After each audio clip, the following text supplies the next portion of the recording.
Today I'm going to take you through the differences between Snapseed and Lightroom Mobile, when I like to use each, and some of my favorite features within both of them.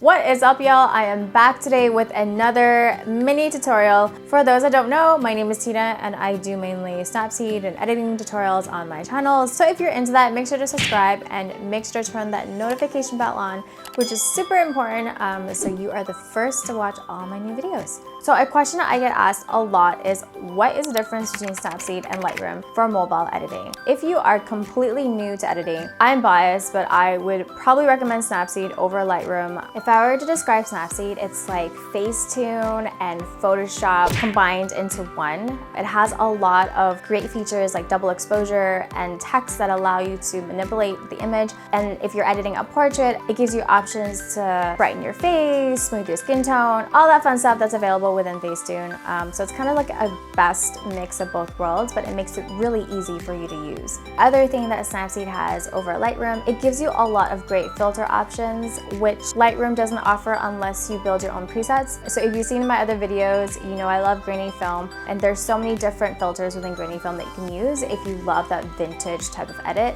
With both Snapseed and Lightroom, you can create your own presets and apply it to your photos, but I find that Lightroom does do better in this category over Snapseed. It just handles the hues and tones of a shot better than Snapseed does, especially when you're applying it across multiple photos. So if you didn't realize already, I am a huge proponent of Snapseed, but I do like to pair it up with Lightroom, especially if I want to play around with certain tones.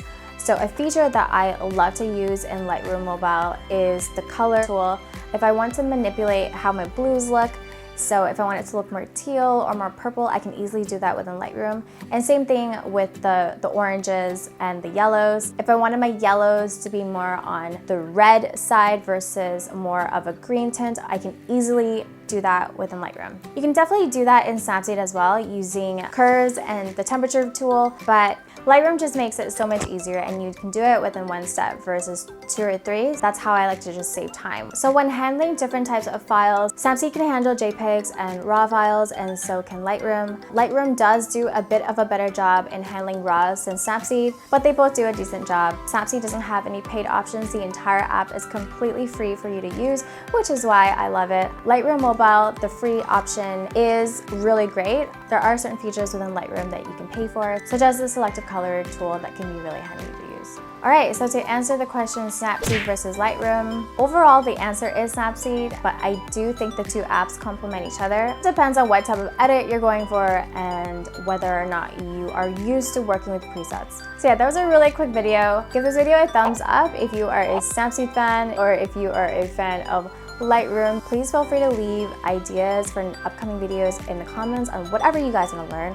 If you haven't subscribed, then what is you doing? And please make sure to turn on the notification bell so you can always be the first one to view my videos. And while you're waiting, feel free to stalk me on Instagram or TikTok, which is where I'm slightly more active. And I will see you guys next time. Bye. Okay, bye. Let's address the elephant in the room. Yes, these are clip-on bangs. So today it's a long wooden blah, blah, blah.